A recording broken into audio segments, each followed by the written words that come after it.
I never thought I'd be sharing this story, but here goes.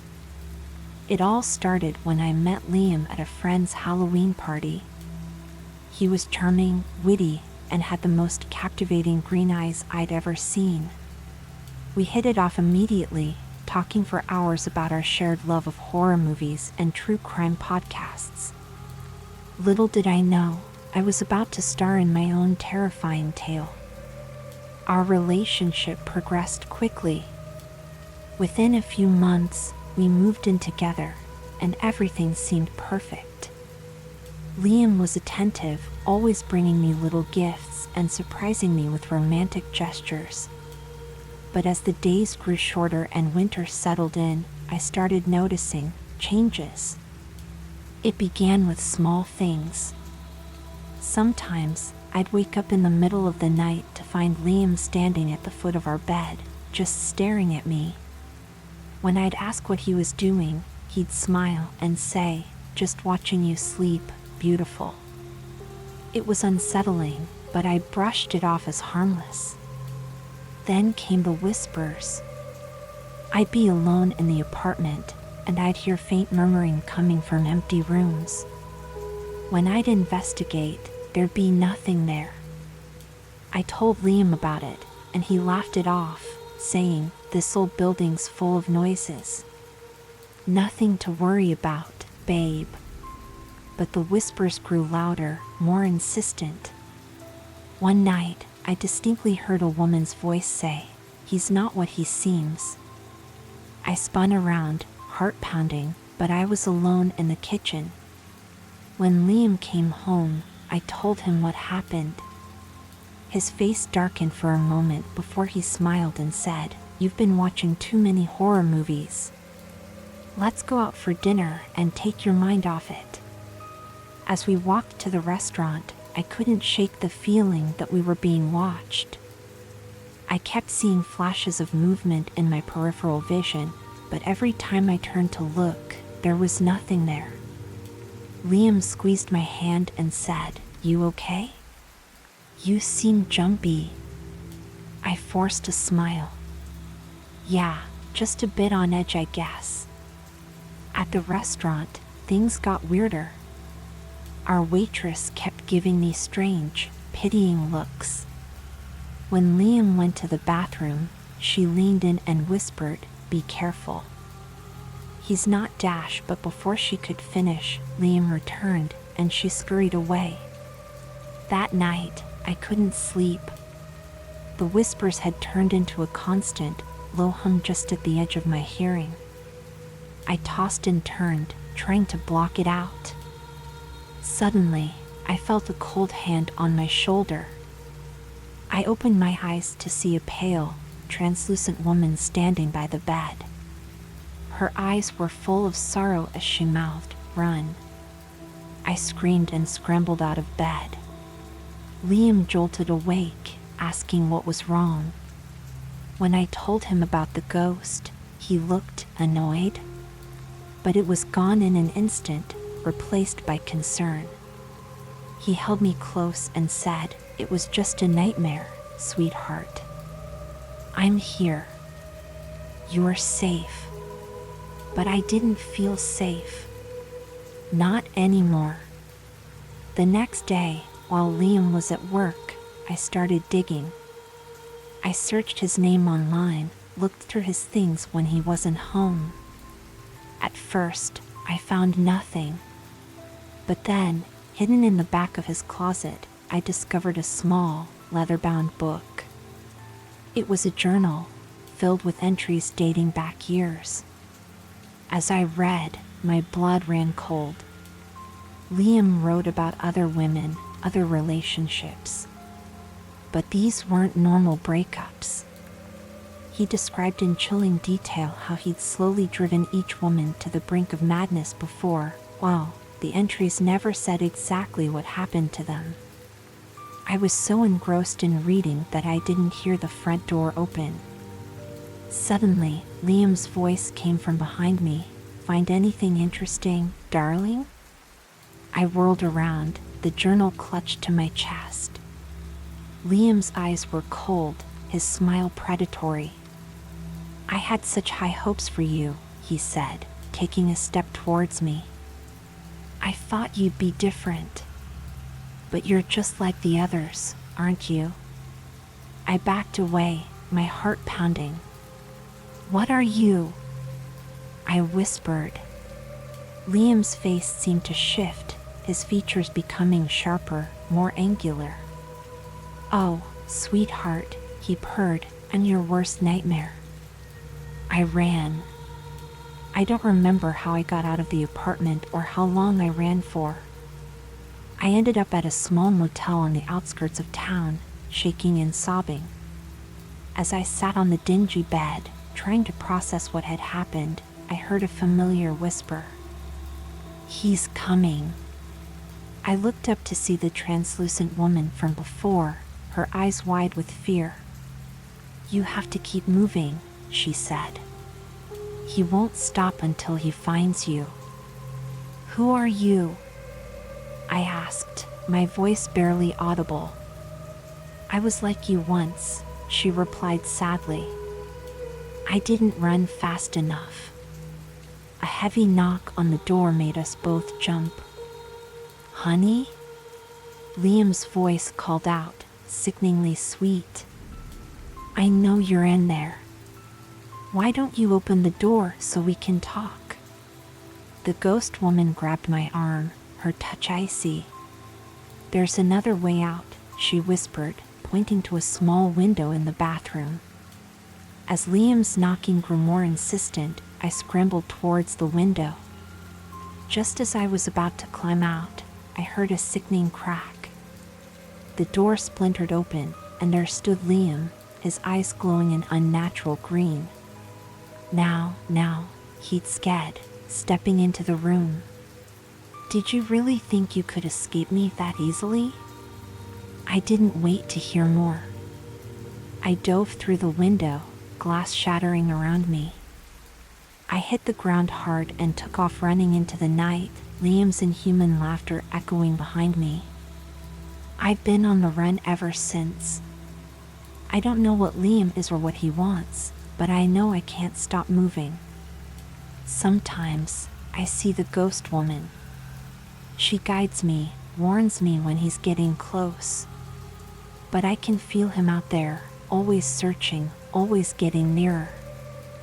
I don't know how long I can keep this up. My nerves are frayed, and I jump at every shadow. But I have to keep going. Because if I stop, if I let my guard down for even a moment...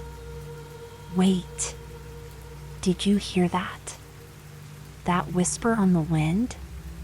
Oh God, I think he's found me. I have to go. I have to run. If you're reading this, please be careful who you let into your heart. Because sometimes the monsters wear human faces, and by the time you realize the truth, it might be too late. I've been running for what feels like an eternity. Cities blur together, faces become a meaningless parade. Every shadow could be Liam, every stranger a potential threat. The ghost woman I've started calling her Sarah is my only constant companion. She appears more frequently now, her warnings more urgent.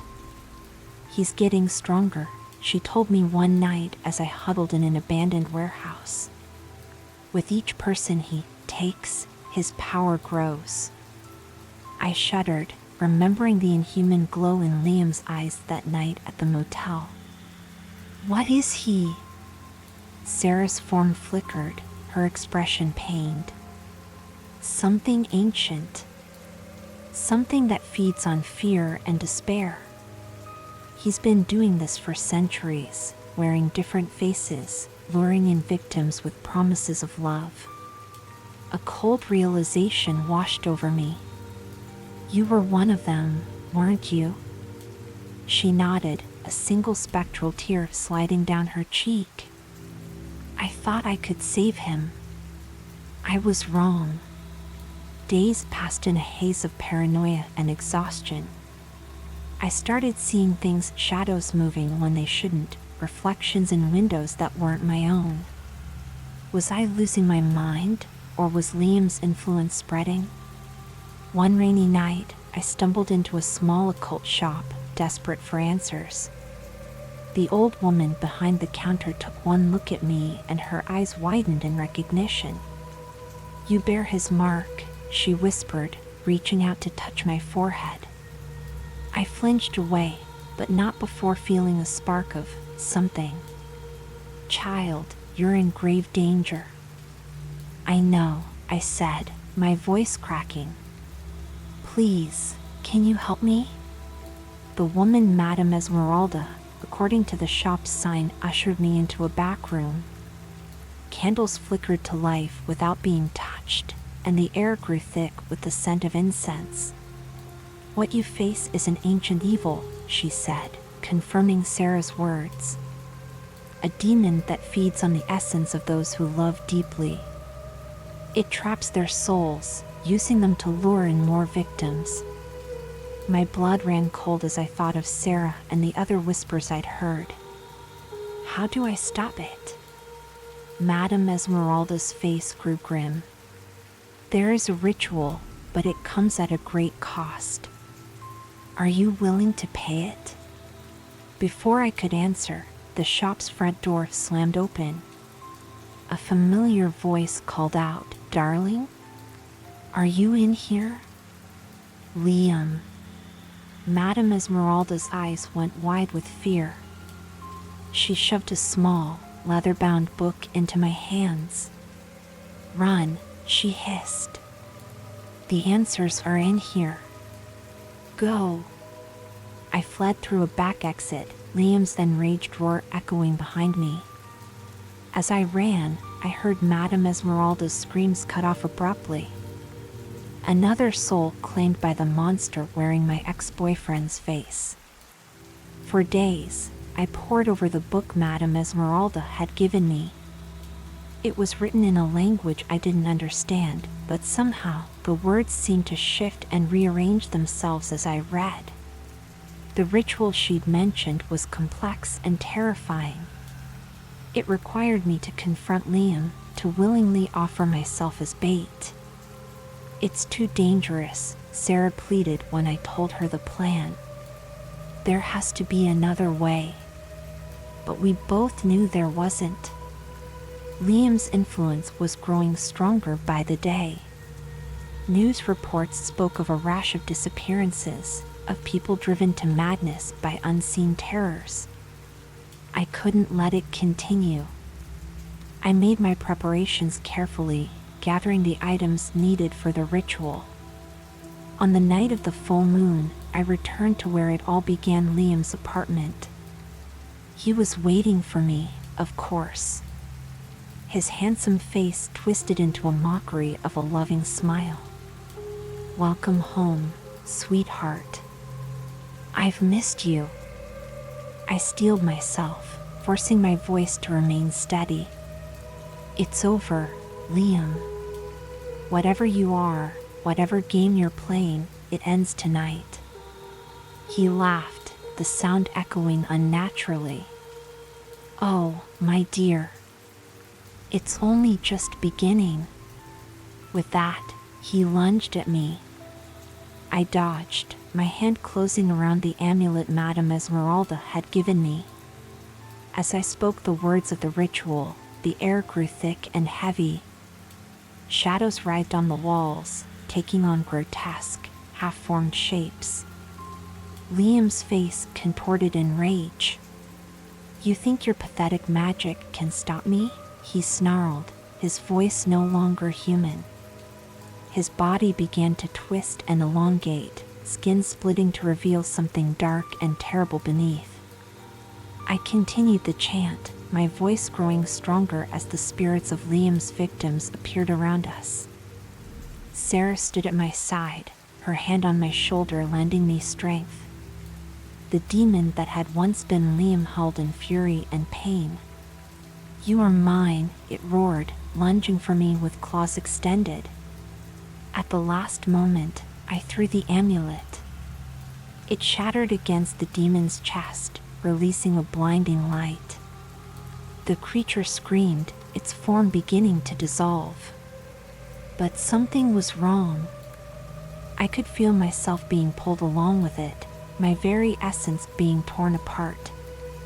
This, I realized, was the cost Madame Esmeralda had warned me about. As my vision began to fade, I saw the spirits of Liam's victims, Sarah among them, finally finding peace. Their faces were the last thing I saw before everything went dark. I don't know how long I floated in that darkness. It could have been moments or millennia. But slowly, awareness returned. I opened my eyes to find myself in a stark white room, machines beeping steadily around me. A nurse rushed in, her eyes wide with surprise. "You're awake," she exclaimed.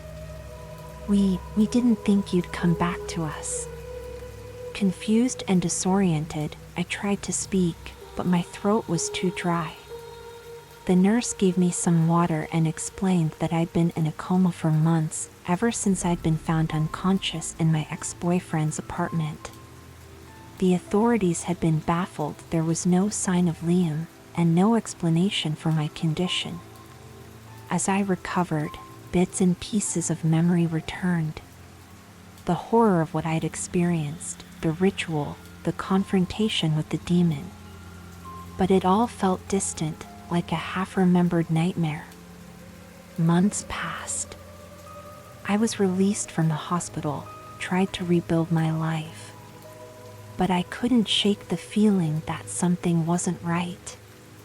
Sometimes, out of the corner of my eye, I'd catch glimpses of familiar faces: Sarah, Madame Esmeralda, even Liam. But they'd vanish as soon as I tried to focus on them. One night, unable to sleep, I found myself drawn to the mirror in my new apartment. As I stared at my reflection, I saw something shift behind my eyes. For just a moment, they glowed with an unnatural green light. I stumbled back, heart pounding. No, it couldn't be. Had I truly defeated the demon, or had it found a new host? As I write this, I don't know what's real anymore. Am I truly free, or is this all part of some greater, more terrible game? I feel something stirring inside me, something ancient and hungry. And I'm afraid that the nightmare isn't over. It's just beginning.